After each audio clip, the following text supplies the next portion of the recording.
Newcastle United got the job done here at Craven Cottage this afternoon, but I have to say it wasn't a great game to watch. It was far from it. It was everything but in the first half.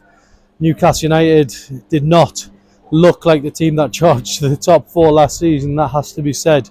Fulham created chance after chance, had loads of possession, and really the fact that they were just so poor in front of goal themselves was the reason why Newcastle end up staying in this contest. Newcastle were better after the break. Anthony Gordon started asking a lot more questions of the Fulham defence. And then really it was about Harvey Barnes' introduction really changed the game, I thought, for Newcastle. And no surprise that he had a hand in what proved to be the winning goal.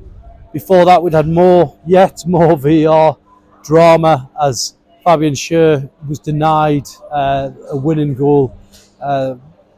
Dan Burn going up, and it was a bit of a push, and VR had a look at it, and Newcastle sadly didn't get it, but it didn't deter them. They went looking for that winner again. They got it through Bruno. A venomous shot struck off the ground. Newcastle won it 1-0 here with 9 minutes left. There was another 9 minutes of stoppage time after that to hold on to as well. It was so difficult for Newcastle, the way they made Fulham look a much better team than they were, and they played well below par, Newcastle, and I think Eddie Howe will probably hold his own inquiry about this performance, but ultimately Newcastle have won it.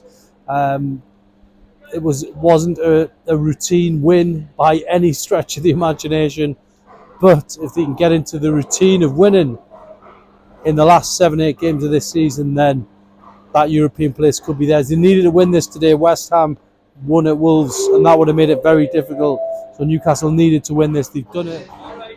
A massive win for Eddie Howe, a massive win for the fans, and ultimately Newcastle now going to that game against Tottenham next week, knowing they're still very much in the race for Europe.